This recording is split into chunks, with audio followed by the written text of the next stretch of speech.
খবর শিরোনাম নিবেদন করছে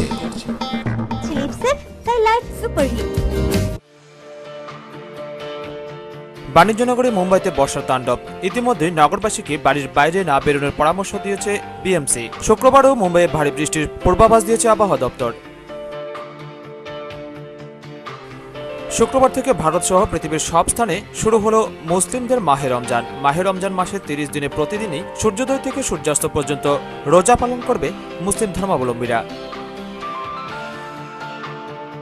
মৃতা প্রিয়াঙ্কা দাশগুপ্ত হত্যাকাণ্ডে জড়িত প্রকৃত দোষীদের উপযুক্ত শাস্তির দাবিতে বিজেপি রাজ্য যুব মোর্চা কমিটির এক প্রতিনিধি দল বিশ্রামগঞ্জ থানার ওসির নিকট এক ডেপুটেশনে মিলিত হন। নিয়ে নিচ্ছে একটি বিজ্ঞাপন বিরতি, সঙ্গে থাকুন, ফিরে আসছি বিরতির পর।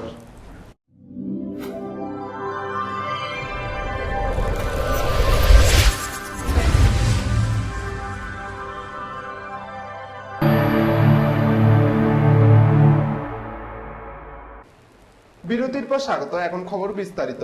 বাণিজ্য নগরী মুম্বাইতে বর্ষার তাণ্ডব। ইতিমধ্যে নগরবাসীকে বাড়ির বাইরে না বেরোনোর পরামর্শ দিয়েছে বিএমসি। শুক্রবারও মুম্বাইয়ে ভারী বৃষ্টির পূর্বাভাস দিয়েছে আবহাওয়া দপ্তর। বন্ধ রয়েছে বহু স্কুল। বর্ষার আগমনের সঙ্গে সঙ্গে বানভাসী বাণিজ্য নগরী। ইতিমধ্যে নগরবাসীকে বাড়ির বাইরে না বেরোনোর পরামর্শ দিয়েছে দ্য বৃহন মুম্বাই মিউনিসিপাল কর্পোরেশন। শুক্রবারেও মুম্বাইয়ে ভারী বৃষ্টির পূর্বাভাস দিয়েছে আবহাওয়া দপ্তর। বন্ধ বহু স্কুল। বৃহস্পতিবার রাতের অতিবৃষ্টির জেরে সতর্কতা জারি করেছে বিএমসি। বহু জায়গায় জমে আছে জল, বিঘ্নিত হয়েছে যান চলাচল, ক্ষতিগ্রস্ত রেল পরিষেবাও। মুম্বাই উপকূলীয় কোঙ্কন ও পার্শ্ববর্তী অঞ্চলে ভারী বৃষ্টির পূর্বাভাস দিয়েছে ইন্ডিয়া মেট্রোলজিক্যাল ডিপার্টমেন্ট। এর সঙ্গে রয়েছে সমুদ্র উত্তাল হওয়ার সম্ভাবনাও। Trains are full of water. Train tracks. Our stations, the water has reached there also. The water logging there also, and because of that, mostly our Central Railway operations are badly affected, and partially Western Railway operations are also affected. As far as Western Railway is concerned, traffic from Churchgate to Andheri is badly affected. We have stopped suburban train movements on the Harbour Line and Main Line. ফের ভাসতে পারে মুম্বাই। খুব প্রয়োজন ব্যতীত নগরবাসীকে গৃহবন্দী থাকারই পরামর্শ দিয়েছে BMC. মুম্বাইয়ের লাইফলাইন শহরতলির রেলওয়ে নেটওয়ার্ক বৃষ্টির জেরে ভেঙে পড়েছে। ফলে বিপাকে পড়েছেন অফিস যাত্রীরা। पानी भर गया है, गाड़ी बंद पड़ जाती है, पब्लिक को परेशानी है और गाड़ी वालों को परेशानी है, टैक्सी वालों को परेशानी है, यही परेशानी है। हम यहाँ रात भर से खड़े हैं, जगह जगह पानी भरा हुआ है, कहीं जाने का रास्ता नहीं है, ट्रेनें भी नहीं चल रही है। फिर जैसा 26 जुलाई था, जैसा पिछले साल पिछली बार एक बार आया था, सेम वैसे पोजीशन है। और बीएमसी से तो गुजारिश है कि जगह जगह पानी भरा, कृपा करके वहाँ जाके कुछ बंदोबस्त करे ताकि पब्लिक का आने जाने का रास्ता खुल। ভারী বৃষ্টিতে আপাতত বন্ধ ছত্রপতি শিবাজী টার্মিনাস থেকে কুরুলা শহরতলির রেল পরিষেবা। যে লাইনগুলিতে ট্রেন চলছে সেগুলোই অত্যন্ত বিলম্বিত। ব্যাহত মুম্বাই গুজরাট, নয়াদিল্লি, নাগপুর, পুনে ও গোয়ার মধ্যে রেল পরিষেবা। দাদার, পারেল, বাইকুল্লা, মাজাগাঁও, মাহিল, সান্তাক্রুজ, জুহু, ভিলেপার্লে, যোগেশ্বরী সহ শহরের গুরুত্বপূর্ণ অংশগুলি জলমগ্ন। ফলে যান চলাচলও ভীষণভাবেই ক্ষতিগ্রস্ত গোটা শহর জুড়েই। এই মুহূর্তে অতিরিক্ত জল নিষ্কাশনের জন্য 100টি পাম্পকে কাজে লাগানো হয়েছে। ব্যুরো রিপোর্ট, খবর ত্রিপুরা। শুক্রবার থেকে ভারত সহ পৃথিবীর সব জায়গায় মুসলিমরাই রোজা রাখা শুরু করেছেন। রমজান মাসে 30 দিনের প্রতিদিনই সূর্যোদয় থেকে সূর্যাস্ত পর্যন্ত না খেয়ে থেকে মুসলিমরা রোজা রাখবেন। শুক্রবার থেকে ভারত সহ পৃথিবীর সব জায়গার ইসলাম ধর্মাবলম্বীরাই রোজা রাখা শুরু করেছেন। রমজান মাসের 30 দিনের প্রতিদিনই সূর্যোদয় থেকে সূর্যাস্ত পর্যন্ত না খেয়ে থেকে মুসলিমরা রোজা রাখবেন। এই মাস আত্মশুদ্ধি ও আত্মত্যাগের মাস। সারাদিন উপবাস ব্রত পালনের মধ্যে দিয়ে রোজাদারের মাঝে পরিশুদ্ধিতা, নির্মলতা ও পবিত্রতার আমেজ বইয়ে দেয়। মাহে রমজানের পুরো মাসই একজন মুসলমানের জন্য বিশাল কর্মযোগ্য সম্পাদনের মাস। দিনব্যাপী রোজা পালনের জন্য গভীর রাতে আনন্দের ঘুম ভেঙে সেহরি গ্রহণের জন্য উঠতে হয়। 5 ওয়াক্ত নামাজ জামাতের সঙ্গে আদায়, সন্ধ্যায় ইফতার গ্রহণ এবং আবার ঘণ্টা দেড়েক পর মসজিদে গিয়ে নামাজে তারাবিহে সামিল হয়ে 2-2.5 ঘণ্টা এই বিশেষ নামাজে অতিবাহিত করা ইত্যাদি মাহে রমজানের নিত্যদিনের আবশ্যকীয়। ব্যুরো রিপোর্ট, খবর ত্রিপুরা। মৃতা প্রিয়াঙ্কা দাশগুপ্ত হত্যাকাণ্ডে জড়িত প্রকৃত দোষীদের উপযুক্ত শাস্তির দাবিতে বিজেপির রাজ্য যুব মোর্চা কমিটি এক প্রতিনিধি দল বিশ্রামগঞ্জ থানার ওসির নিকট এক ডেপুটেশনে মিলিত হন। ধর্ষণ শেষে 3 তলার 40 ফুট উপর থেকে নিচে ফেলে দিয়ে চাকু মেরে প্রিয়াঙ্কাকে খুন করেছিল বিএসএনএল অফিসের কর্মী বিকাশ লস্কর ও তার 3 সহযোগী, এমনই অভিমত ব্যক্ত করলেন হতাশাগ্রস্ত পিতা ভোলা দাশগুপ্ত। শুক্রবার বেলা 2টায় বিজেপির রাজ্য যুব মোর্চা কমিটির সভাপতি বিশ্বজিৎ দাসের নেতৃত্বে 10 জনের এক দল বিজেপির নেতৃত্ব গিয়ে হাজির হয় মৃতা প্রিয়াঙ্কার বাড়িতে। তারা মৃতার মা বাবা সহ পরিবারের সকলকে সমবেদনা জানান এবং তারা আশ্বস্ত করেন প্রকৃত খুনিদের গ্রেপ্তার করে তাদের উপযুক্ত শাস্তির জন্য বিজেপি দল বৃহত্তর আন্দোলনে যাবে। মৃতার বাবা ভোলা দাশগুপ্ত জানান, বৃহস্পতিবার দুপুরে প্রিয়াঙ্কা দাস হত্যাকাণ্ডে বিএসএনএল অফিস কর্মী বিকাশ লস্কর এবং অফিসের আরও 3 জনের বিরুদ্ধে বিশ্রামগঞ্জ থানায় মামলা দায়ের করে। বিজেপি নেতৃত্বরা জেলা পর্যবেক্ষক বিদ্যুৎ ঘোষের নেতৃত্বে থানার ওসি সরোজ ভট্টাচার্যের সঙ্গে উক্ত হত্যাকাণ্ডে আসামি গ্রেপ্তারের দাবিতে ডেপুটেশনে মিলিত হয়।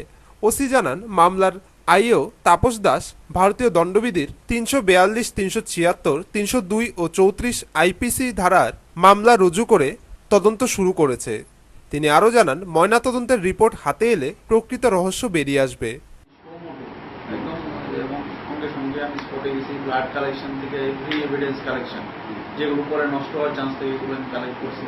157 স্টার্ট করছি, এরপরে যখন তার পরবর্তী সময় কালকে তারা দরখাস্ত দিচ্ছে,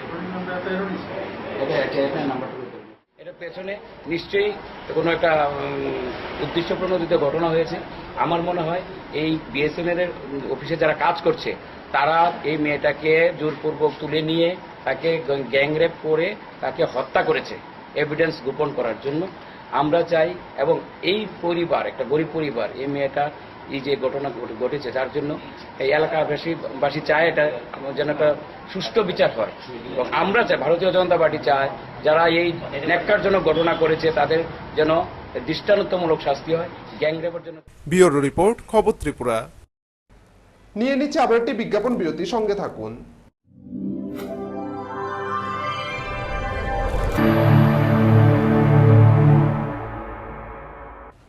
বিজ্ঞাপন বিরতির পর আবারও স্বাগত। চলে যাচ্ছি অন্যান্য খবরে। আর কিছুদিন পরে রাজ্যে উপনির্বাচন, আর এই উপনির্বাচনকে সামনে রেখে 46 সুরমা বিধানসভা কেন্দ্রে ব্যাপক প্রচার চালাচ্ছে বিরোধী কংগ্রেস দল। শেষ মুহূর্তে সুরমা বিধানসভা কেন্দ্রের উপনির্বাচনে কংগ্রেস দল প্রচারে নামায় উপনির্বাচনের শেষ মুহূর্তে কংগ্রেসের প্রচার জমে উঠেছে। 46 নং সুরমা বিধানসভা কেন্দ্রের উপনির্বাচনের কংগ্রেস প্রার্থী নগেন্দ্র বিশ্বাসের সমর্থনে সুরমা বিধানসভা এলাকায় কংগ্রেস দল ব্যাপকভাবে প্রচার চালায় বলে দাবি করেন কংগ্রেস প্রার্থী। সরকার উপজাতীয় জনগোষ্ঠীর যে উন্নয়নের ফিরিস্তি দিচ্ছে, বুদ্ধিজীবী সম্পন্ন লোক এসে খোঁজ করে নিন। আদর্শ কলোনিতে কোনো একটা ঘর নেই, আদর্শ কলোনিতে একটা জলের ব্যবস্থা নেই, বিদ্যুতের খুঁটি আছে, বিদ্যুৎ তাদের ঘরে পড়ছে না। সমস্ত অধিকাংশ 18টি পরিবার এপিএল, এরা বিপিএল পরিবারভুক্ত নেতাদের বাড়িতে অন্য সংস্থানের জন্য ঘুরে ঘুরে বেড়ায়, সেখান থেকে কিছু জুটলে তাদের আহার জুটে। দলের সমর্থনে বিগত কয়েকদিন যাবৎ সুরমা এলাকার বিভিন্ন স্থানে ঘরোয়া সভা, উঠান সভা, বাড়ি বাড়ি প্রচার সংগঠিত হয়। দলের পক্ষ থেকে জেলা কংগ্রেস সভাপতি মনোজ কান্তি দেব, কংগ্রেস প্রার্থী নগেন্দ্র বিশ্বাস, স্থানীয় নেতা বাদল সিনহা, মানিক চক্রবর্তী সহ দলীয় কর্মী সমর্থকরা প্রচারে অংশ নেয়। সুরমা বিধানসভা কেন্দ্রের উপনির্বাচনে কংগ্রেসের প্রার্থী নগেন্দ্র চন্দ্র বিশ্বাস গত কয়েকদিন ধরে এডিসি এলাকায় বাড়ি বাড়ি প্রচারে বের হন। প্রচারে বেরিয়ে তিনি সাংবাদিকদের জানান, নির্বাচনী প্রচারে আমি একটা প্রত্যন্ত পাহাড়ি এলাকায় আছি। আদর্শ কলোনি লংতরাই পাহাড়ের একটা পাদদেশের গ্রাম। বামফ্রন্টের এটা একটা আদর্শ কলোনি নামে তাদের খাতা কলমে লেখা। অন্যদিকে কংগ্রেস প্রার্থী নগেন্দ্র চন্দ্র বিশ্বাসের সমর্থনে জেলা কংগ্রেস সভাপতি মনোজ কান্তি দেব সুরমা এলাকায় বেশ কয়েকটি উঠান সভা, ঘরোয়া সভা করেন। প্রতিটি সভাতে জেলা কংগ্রেস সভাপতি মনোজ কান্তি দেব ছাড়াও উপস্থিত ছিলেন স্থানীয় কংগ্রেস নেতা মানিক চক্রবর্তী, বাদল সিনহা সহ আরো অনেকে। সবাই বক্তব্য রাখতে গিয়ে জেলা কংগ্রেস সভাপতি মনোজ কান্তি দেব বলেন, কোথা থেকে টাকা আসছে? নেতাদের বাড়ি দেখবেন, যার বাড়ি আগে ছদের ছাউনি ছিল এখন হয়তো দুতলা, তেতলা বিল্ডিং হচ্ছে। কোন কোন নেতা আবার চা বাগানের মালিক। এই হলো আমাদের বামফ্রন্ট নেতাদের বর্তমান যে চেহারা। প্রচারের শেষ মুহূর্তে কংগ্রেস দল ময়দানে নামায় সুরমা কেন্দ্রের উপনির্বাচনের হাওয়া বেশ জোরদার হচ্ছে। ব্যুরো রিপোর্ট, খবর ত্রিপুরা। বন জঙ্গলের ন্যায় শহরের রাস্তাঘাটেও বিষধ সাপের তাণ্ডব, এমনই এক চিত্র লক্ষ্য করা গেল সোনামুড়া নগর পঞ্চায়েত এলাকার 9 নং ওয়ার্ডে। নামে সোনামুড়া নগর এলাকা, বাস্তবে সন্ধ্যার পরেই সেখানে নেমে আসে গভীর অন্ধকার। এই অন্ধকারের মধ্যে ঘর থেকে বের হওয়াই এখন দায় হয়ে পড়েছে সোনামুড়া ৯ নং ওয়ার্ডের বাসিন্দাদের, কারণ চারদিকে এখন ফনা তুলে ভিড় ভিড় করছে বিষাক্ত সাপ। চলার পথে প্রায় সময় এলাকাবাসীর নজরে পড়ে ৪-৫ হাত লম্বা বিভিন্ন ধরনের বিষধর সাপ। বৃহস্পতিবার রাত্রেও স্থানীয় এক সাইকেল আরোহীকে দংশন করে এক বিরল প্রজাতির বিষাক্ত খইয়া বা খরমপায়া গোখরো সাপ। ভাগ্য ভালো সাপটির লক্ষ্যভ্রষ্ট হয় এবং নিজেই বাইসাইকেলের হুইলে পেঁচিয়ে যায়। প্রাণে বেঁচে যায় সে যুবক। এই খবর ছড়িয়ে পড়তেই সেখানে জড়ো হয় এলাকাবাসী। পরে পরিমাপ করে দেখে সাপটির দৈর্ঘ্য ৭.৫ ফুট। নগর এলাকাটিতে শীঘ্রই স্ট্রিট লাইট লাগানোর দাবি উঠেছে এলাকাবাসীর পক্ষ থেকে, কারণ প্রতি বছর এই সময়ে এই এলাকাটিতে বিষাক্ত সাপের আনাগোনা বেড়ে যায়। পূর্বে এই এলাকায় একজন তান্ত্রিক ছিলেন, তার এক কালী মন্দিরকে ঘিরে বসবাস করত এই সাপগুলো। গত কয়েক বছর পূর্বে প্রয়াণ হয় সে তান্ত্রিকের। সে সাপগুলো এখন চারিদিকে ঘুরে বেড়াচ্ছে। সোনামুড়া ৯ নং ওয়ার্ডের পরিত্যক্ত সিনেমা হল থেকে গোমতী বাঁধ বা নিচের রাস্তা দিয়ে পা বাড়ালে প্রায় সময় নজরে পড়ে সে সাপগুলো। তবে এখন পর্যন্ত কাউকে কাটেনি সে সাপগুলো। তারপরও এই সাপগুলো নিয়ে ভীত সন্ত্রস্ত এলাকাবাসী, কারণ সন্ধ্যার পরেই অন্ধকারে ঢাকা পড়ে থাকে নগর এলাকার গোটা ওয়ার্ডটি। পূজার সময় কিছু স্ট্রিট লাইট লাগালেও বছরের বাকি সময়গুলোতে সন্ধ্যার পরে সেখানে নেমে আসে গভীর অন্ধকার। কখন কার সামনে এসে সে বিষাক্ত সাপগুলো এসে ফনা তুলে দাঁড়ায়, সে দুশ্চিন্তা এখন তাড়া করছে নগর এলাকা সহ দুর্গাপুর এনসিনগর এলাকার মানুষকে। এই দুশ্চিন্তার মধ্যে বৃহস্পতিবার রাত্রে অল্পের জন্য প্রাণে বেঁচে যায় মাসুম মিয়া নামে এক যুবক। সে বাইসাইকেলে করে দুর্গাপুর থেকে বাড়ি আসার পথে ফুটবলার মোসলেম উদ্দিন সরকারের বাড়ির সামনে ফনা তুলে তাকে ছোবল মারে এক গোখরো সাপ। ভাগ্য ভালো তার, লক্ষ্যভ্রষ্ট হয় সাপটির। উল্টো নিজেই চলন্ত বাইসাইকেলের হুইলে পেঁচিয়ে যায় সাপটি। আমার বাড়ি নগর পঞ্চায়েত ৯ নম্বর ওয়ার্ডে।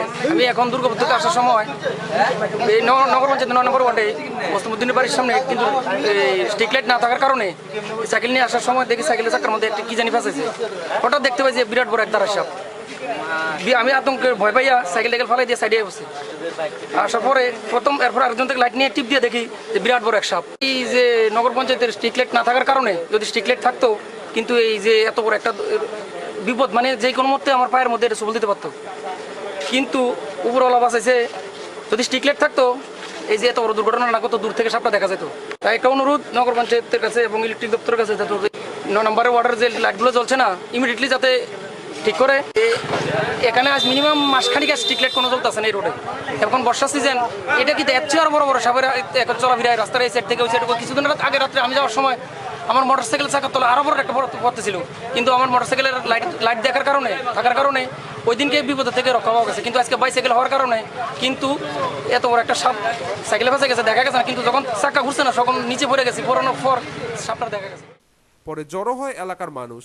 সাপের হাত থেকে রক্ষা পেতে সোনামুড়া নগর এলাকার ৯ নং ওয়ার্ডের রাস্তার পাশে জঙ্গল পরিষ্কার করে সেখানে স্ট্রিট লাইটের ব্যবস্থা করার দাবি জানায় এলাকাবাসী।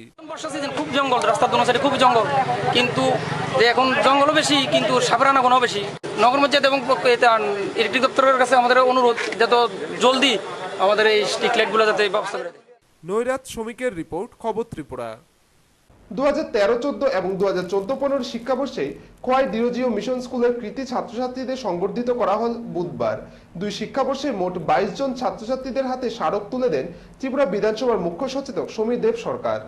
পরাধীন ভারতবর্ষে যখন কুসংস্কার, অন্ধবিশ্বাস জাঁকিয়ে বসেছিল, তখনই পরিত্রাতার ভূমিকায় দেশের শিক্ষা বিপ্লবে গুরুত্বপূর্ণ ভূমিকা নিয়েছিলেন ঈশ্বরচন্দ্র বিদ্যাসাগর, রাজা রামমোহন রায়, হেনরি ডিরোজিওর মতো মনীষীরা। বর্তমান ছাত্রছাত্রীদেরও এই মনীষীদের জীবনী থেকে উদ্বুদ্ধ হবার আহ্বান জানালেন ত্রিপুরা বিধানসভার মুখ্য সচেতক সমীর দেব সরকার। বুধবার খোয়াই ডিরোজিও মিশন স্কুলে আয়োজিত কৃতি ছাত্রছাত্রী সংবর্ধনা অনুষ্ঠানে তিনি ছাত্রছাত্রীদের পাশাপাশি অভিভাবকদের ও ছাত্রছাত্রীদের প্রতি বিশেষ নজর দেওয়ার বিষয়ে জোর দিলেন। বুধবার এক আনন্দঘন অনুষ্ঠানের মধ্য দিয়ে 2013-14 শিক্ষাবর্ষে মোট 10 জন ছাত্রছাত্রী এবং 2014-15 শিক্ষাবর্ষে মোট 12 জন ছাত্রছাত্রীদের হাতে সংবর্ধনা স্মারক তুলে দেন অনুষ্ঠানে উপস্থিত অতিথিরা। উদ্বোধক সমীর দেব সরকারের পাশাপাশি এদিনের অনুষ্ঠানে উপস্থিত ছিলেন খোয়াই ডিরোজিও মিশন স্কুলের প্রিন্সিপাল সুতপা রায়, খোয়াই পুর পরিষদের চেয়ারপারসন শুক্লা সেনগুপ্তা, খোয়াই জেলা পরিষদের সহ সভাধিপতি বিদ্যুৎ ভট্টাচার্য, স্কুল পরিচালন কমিটির পক্ষে উপস্থিত ছিলেন শিশির দেব সরকার সহ অন্যান্যরা। সংবর্ধনা অনুষ্ঠানকে ঘিরে ছাত্রছাত্রী এবং অভিভাবকদের উৎসাহ উদ্দীপনা ছিল লক্ষণীয়। স্কুলের ছাত্রছাত্রীরা সাংস্কৃতিক অনুষ্ঠানে অংশগ্রহণ করে এবং কবিতা আবৃত্তি করে অনুষ্ঠানকে অলঙ্কৃত করে। সংবর্ধিত 22 জন কৃতী ছাত্রছাত্রীদের মধ্যেও উৎসাহের কোনো ঘাটতি ছিল না। এ ধরনের সংবর্ধনা জ্ঞাপন অনুষ্ঠান আগামী দিনে ছাত্রছাত্রীদের আরও বেশি করে কৃতিত্ব অর্জনের মাধ্যম হয়ে উঠবে, এই আশায় শিক্ষক ও অভিভাবকদের। ব্যুরো রিপোর্ট, খবর ত্রিপুরা। রাজ্যের প্রতিটি কলেজের পাশাপাশি সোনামুড়া কবি নজরুল মহাবিদ্যালয়ে চলছে ভর্তি প্রক্রিয়া। ভর্তি হচ্ছে বহু ছাত্রছাত্রী, কিন্তু সবার মাঝে থেকেও নিজেকে অনন্য প্রমাণ করল 22 বছরের বিকলাঙ্গ ছাত্রী সীমা বেগম। বিকলাঙ্গ শব্দটাতেই যেন সকলের মনে একটা আলাদা দরদ জেগে ওঠে। আর বিকলাঙ্গ অবস্থায় যদি কোনো মানুষ তার পরিচয় অর্জনের জন্য বেরিয়ে পড়ে, সকলের মধ্যে তার জন্য তো আলাদা দরদ জাগারই কথা। এমনই এক চিত্র ধরা পড়ল সোনামুড়া কবি নজরুল মহাবিদ্যালয়ে। রাজ্যের সকল কলেজের পাশাপাশি সোনামুড়া কবি নজরুল মহাবিদ্যালয়ে চলছে ভর্তি প্রক্রিয়া। ভর্তি হচ্ছে বহু ছাত্রছাত্রী, তাদেরই মধ্যে সকলের নজর কাড়ল একটি ছাত্রী। দেখা গেল বাবার কোলে করে ভর্তি হতে আসে 22 বছরের সীমা বেগম। সীমা ছোটবেলা থেকে চলতে পারে না, চলার জন্য তার একটাই আশ্রয় বাবার কোল। আজও তার ব্যতিক্রম হয়নি, বাবার কোলে করে কলেজে ভর্তি হতে আসলো সীমা। সীমার বাবা কলমক্ষেত এলাকার বাসিন্দা ফুলমিয়া, পেশায় দিনমজুর। হতদরিদ্র পরিবারের এই বিকলাঙ্গ মেয়ে সীমা মেলাগড় দ্বাদশ শ্রেণী বিদ্যালয় থেকে উচ্চ মাধ্যমিক পরীক্ষায় পাশ করে। সীমা জানান তার অনেক স্বপ্ন, সে আরও অনেক পড়তে চায়। সেও সমাজের মধ্যে প্রতিষ্ঠিত হতে চায়, সঙ্গে তার বাবা ও মাকে প্রতিষ্ঠিত করতে চায়। একটা চাকরির আসে যাতে ভবিষ্যতে চলতে পারে ভালোভাবে, এই জন্য মেলাগড় গার্লস কলেজে আইসি, মধুবন কলেজে আইসি পড়াশোনা করানো লেগে কলমকার। পরে এই একটা ছোট চাকরি পাইলে দেশের জন্য কিছু করতে চাই। আমি ছোটোবেলা থেকে হাঁটতে পারি না, যাতে এখন পড়াশোনা করে একটা চাকরি দেখতে পাই, ভালো একটা জায়গাতে বসতে পারি, এই জন্য পড়াশোনা করতে এসেছি। যখন সীমার বাবার সঙ্গে আমরা কথা বলতে যাই, তখন তার দুই চোখ দিয়ে বেরিয়ে আসে জল। তিনি জানান দিনমজুরি করে তার লেখাপড়া চালানো তার পক্ষে অসম্ভব।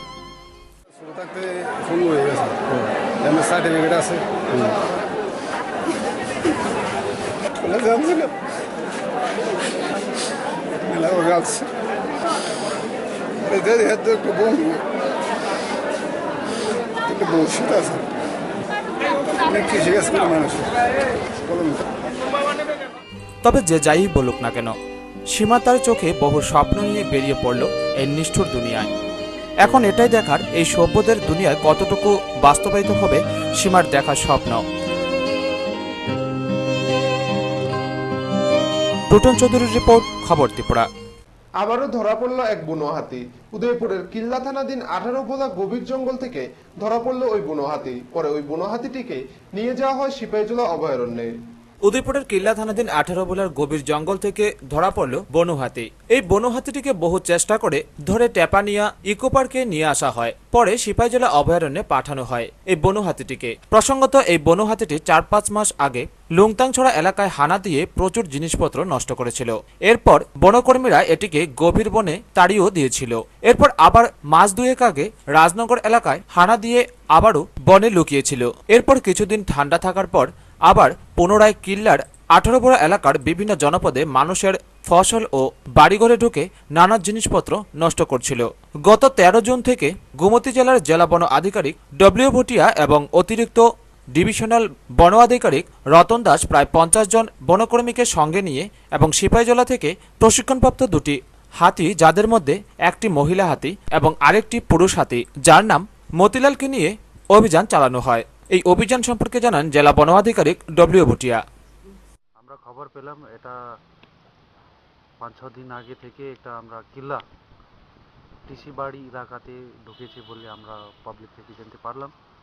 ওখানে আমরা 5-6 দিন থেকে সার্চ আমরা করছিলাম ওখানে। ফাইনালি আমরা এটাকে 13 তারিখ লোকেট করতে পেরেছি। তো লোকেট করে আমরা দেখলাম এটা যে হ্যাবিটেশন এরিয়া জঙ্গলে আমরা ঢুকেছিলাম। তো মাঝখানে আবার গিয়ে মান্ডাই দিকেও গিয়েছে, তো এটা একটু সমস্যা করছিল। তো দেন এখানে উদয়পুরেও এসে গিয়েছিল, এটা ভুবনেশ্বরী মন্দিরের কাছাকাছি। তো এই হাতি নিয়ে 6-7 মাস ধরে এরকম হ্যাবিটেশনে করে হাতিটিকে উদ্ধারের খবরে বর্তমানে স্বস্তি এসেছে 18 ভোলা এলাকার মানুষের মধ্যে। ব্যুরো রিপোর্ট, খবর ত্রিপুরা। বিএসএফ এর অপ্রত্যাশিত ভূমিকায় ক্ষুব্ধ হয়ে রাস্তায় নামলো এলাকাবাসীরা। ঘটনা সোনামুড়া থানাধীন দাউধারানী এলাকায়। আবারও বিএসএফের ভূমিকায় ক্ষুব্ধ হয়ে রাস্তায় নামলো এলাকাবাসীরা। ঘটনা সোনামুড়া থানাধীন দাউধারানী এলাকায়। জানা যায় গত বুধবার বিএসএফ আনকুড়ি বেগম রাজিয়া খাতুনের 3টি গরু নিয়ে চলে যায়। তারা গরুগুলিকে ঘাস খাওয়ানোর জন্য বাড়ির পাশে বেঁধে রাখলে বিএসএফ তাদের গরু নিয়ে যায়। তারা স্থানীয় পঞ্চায়েত ও থানায় জানিয়ে কোনো কিছুই পায়নি। ফলে শুক্রবার বাধ্য হয়ে এলাকাবাসীরা সোনামুড়া বক্সনগর পথ অবরোধ করে রাখে প্রায় 2 ঘন্টা। অবরোধের খবর পেয়ে ঘটনাস্থলে ছুটে আসেন অতিরিক্ত মহকুমা শাসক মানিকলাল বৈদ্য সহ বিশাল পুলিশ বাহিনী। অবরোধের ফলে চরম ভোগান্তির শিকার হয় সাধারণ পথচারী মানুষ। থেমে পড়ে বহু গাড়ি। এই বিষয়ে এক গরুর মালিক জানান, আমি বাড়িতে এসে গরু বাঁধতে আইয়ার পরে কাজকর্ম করে রেডি হয়েছি গরুর কাছে যাবো। ওই টাইমে এই বিয়ে সাবে গরু লই আইতে আছে। এরপরে হেরা আন্দা করে ধরছি, স্যার আমার গরু নিয়েন না, আমি গরিব মানুষ এখানে বানছি। বাংলাদেশও দেখো গরু নিয়ে গেতে আছে, আমি নিগাম আমরা টিজো নিত না। হেরা এত ধরছি, হে আমার যারা দিয়ে লাড়ি তুলে আমার বাড়ি দিত। 3 বার 4 বার করি আমি হাই ভর্তি দিয়েছে না। তারপরে আমি আবার ক্যাম্পও গেছি। ক্যাম্পও যাবার সাথে সাথে কতি আছে যে বিকাল 4টার সময় আইও, সাহেব নাই। এরপরে বিকাল 4টার সময় গেছি, কয় সাহেবও না আইসে না। সকালে 8টার সময় আইও, আবার গেছি 4টার সময়, এও আইসে না। এরপরে কালকে আবার কইছে সকালে আইও 8টার সময়। 8টার সময় গেছি, আবার বিকাল 4টার সময়, আবার গেছি 4টার সময়। পরে অতিরিক্ত মহকুমা শাসক আশ্বাস দেন যে তাদের গরু তাদের দেয়া হবে। এই আশ্বাস পেয়ে এলাকাবাসীরা পথ অবরোধ মুক্ত করে। এই গোটা বিষয়ে অতিরিক্ত মহকুমা শাসক বলেন, যেহেতু কমপ্লেন পাইছি জনগণ থেকে এখানে বিএসএফ গরু নিছেন এবং সেটা কাস্টমের কাছেই আছে কাস্টডিতে, তো আমরা প্রশাসনের তরফ থেকে, পুলিশ প্রশাসন থেকে এবং যাদের গরু তাদের প্রতিদিনই নিজেদেরকে নিয়ে আমরা আলোচনা করে এটা সলভ করতে আমরা ওদেরকে বলেছি। ওরা রাজি হলে আমরা এটা করে দিই। রয়েছে তো কাস্টম অফিসে, সেখান থেকে প্রতিনিধি গিয়ে আমরা এটা টেক আপ করি। রাস্তা অবরোধ করে রাখলে তো কমন পিপলেরই অসুবিধা হচ্ছে।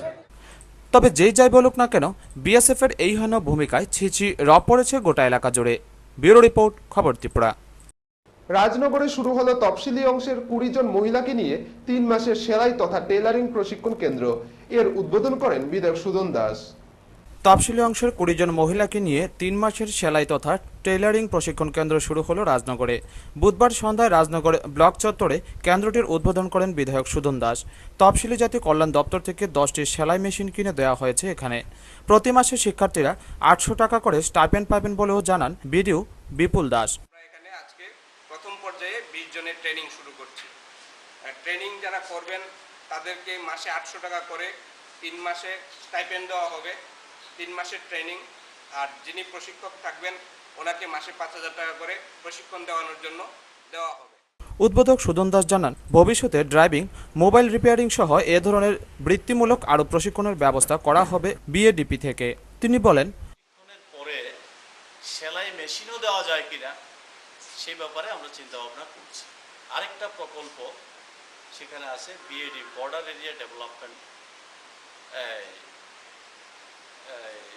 প্রজেক্ট। এই প্রজেক্টের মাধ্যমেও এই ধরনের প্রশিক্ষণ দেওয়া হয়। কম্পিউটার, ড্রাইভিং, তারপরে সেলাই মেশিন অথবা এই অন্যান্য আরও যা যা করা যায়, ইলেকট্রিক, প্রত্যেকের জন্যে সেলাই মেশিনটা যদি আমরা দিতে পারি সুবিধা হয়। এটাও চেষ্টা করা হচ্ছে বিএডিপি প্রকল্পে দেওয়া যায় কিনা। দিতে পারলে যারা যারা শিখবেন তারা প্রত্যেকেরই যাতে সেলাই মেশিন দেওয়া যায় সেই প্রচেষ্টা নেওয়া হবে। এইভাবে এই গোটা রাজ্যে সরকারের তরফ থেকে এই কর্মসূচি নেওয়া হয়েছে। আমরা এই ব্লক এলাকার মধ্যে সেটা বাস্তবায়িত করছি। পঞ্চায়েত সমিতির চেয়ারম্যান রত্না দাস বলেন, 3 মাসের প্রশিক্ষণ শেষে সবাই যাতে একটা করে সেলাই মেশিন পান সেই চেষ্টাও করা হবে বলে জানান পঞ্চায়েত সমিতির চেয়ারম্যান রত্না দাস। কিছু অর্থনৈতিকভাবে সাহায্য করার জন্য বা যদি কিছু জিনিস দিয়ে সাহায্য করা যায় সেটাও আমরা চিন্তা ভাবনা করব। তবে আপনাদের কাছে অনুরোধ থাকবে, যখন প্রশিক্ষণ শুরু হবে নিজেদের যে সময় মতো আসা, মানসিকভাবে আমি নিজেকে এই 3 মাসের মধ্যে প্রতিষ্ঠিত করে নেব। আর আমরা এখনকার সময়ে দেখছি যারা মেয়েরা বিশেষ করে ব্লাউজ, শাড়ির পস লাগানো, তারপর আরও যে অন্যান্য ছোট্টখাটো যে বিষয়গুলি, কপার, তারপর টেবিল ক্লথ, এই সমস্ত যে মানে ঘরের পর্দা, এই সমস্ত বিষয়গুলি যদি আমরা মাথায় রাখি তাহলে পরে আমরা একজন মহিলা প্রতিদিন আমার ঘরোয়া কাজ করার পরেও রাত্রে 1 ঘন্টা বা সকালবেলা সমস্ত কাজ। শেষে বিধায়ক নিজে সেলাই মেশিন চালিয়ে কেন্দ্রটির নতুন শিক্ষার্থীদের উৎসাহিত করেন। অল্প দিনের মধ্যেই আরও 20 জন মহিলাকে নিয়ে অনুরূপ প্রশিক্ষণ চালু হবে বলে জানান বিডিও বিপুল দাস।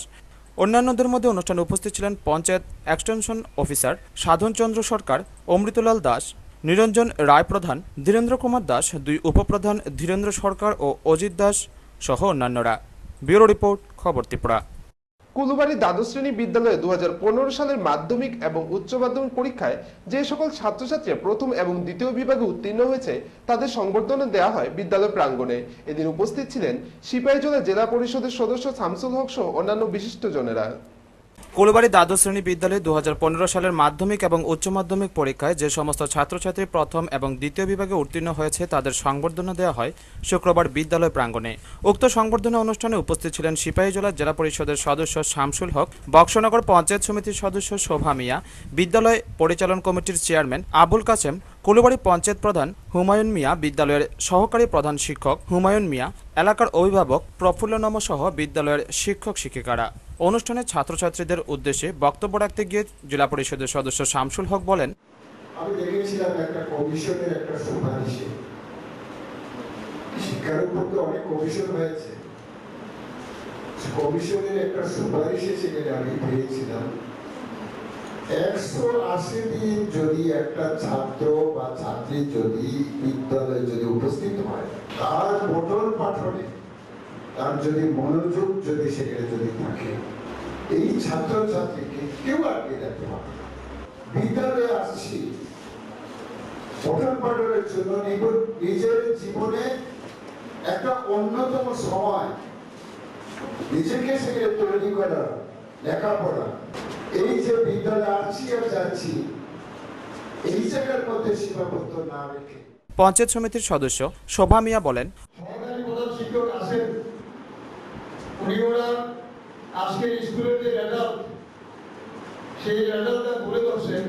উচ্চ মাধ্যমিকের যে রেজাল্ট তুলনামূলক ভালো, কিন্তু মাধ্যমিকের রেজাল্ট 53 জনের মধ্যে 36 জন। এখানে যাতে ভালো রেজাল্ট করা যায় স্কুলে সেই জাতীয় পরিকাঠামো আছে।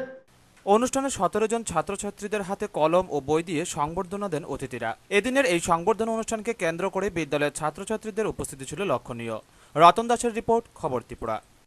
বিলুনিয়া পুর এলাকার তফসিলি জাতির লোকদের অর্থনৈতিক মান উন্নয়নের লক্ষ্যে 6 জনকে লন্ড্রি ও বাদ্যযন্ত্র প্রদান করা হয় বিলুনিয়া পুর পরিষদ এবং বিলুনিয়া মহকুমা শাসকের যৌথ উদ্যোগে। বিলুনিয়া পুর পরিষদ এবং বিলুনিয়া মহকুমা শাসকের যৌথ উদ্যোগে বৃহস্পতিবার সকাল 11টায় বিলুনিয়া পুর এলাকার তফসিলি জাতির লোকেদের অর্থনৈতিক মান উন্নয়নের লক্ষ্যে কিছু পেশাগত সরঞ্জাম বিতরণ করা হয়। এতে মোট পুর এলাকার 6 জন তফসিলি জাতিভুক্ত লোককে লন্ড্রি ও বাদ্যযন্ত্র প্রদান করা হয়। প্রত্যেককে 10,000 টাকা লন্ড্রি সামগ্রী 3 জনকে এবং 27,000 টাকার বাদ্যযন্ত্র 3 জনকে দেওয়া হয়। তফসিলি জাতি কল্যাণ দপ্তরের আর্থিক সহায়তায় এগুলি প্রদান করা হয়। অনুষ্ঠানে উপস্থিত ছিলেন মহকুমা শাসকের পক্ষে ডিসিএম ধীরেন্দ্র কলই,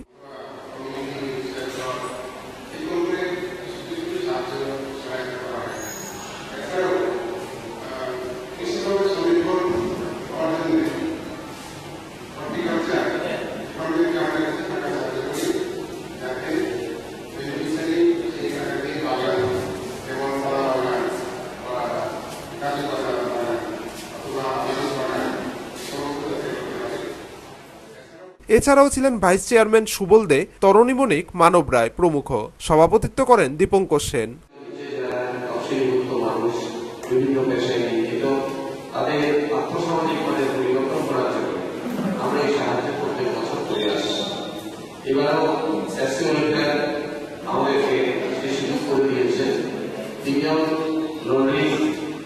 সাহায্য করার জন্য এবং নতুনভাবে আমাদের জানিয়েছি কোনদিন আগে কোনদিন আমরা পাইনি, সেটা হচ্ছে ব্যান্ড পার্টি যা আমাদের অর্থাৎ বাদ্যযন্ত্র, এটা সরবরাহ করা। আমাদের সমাজের মধ্যে এই ধরনের 4 পার্টি 5 পার্টির মতো সেখানে আছে। ব্যুরো রিপোর্ট, খবর ত্রিপুরা। খবর শেষ করার পূর্বে আবারও দেখে নিচ্ছে আজকের খবর শিরোনাম। খবর শিরোনাম নিবেদন করছে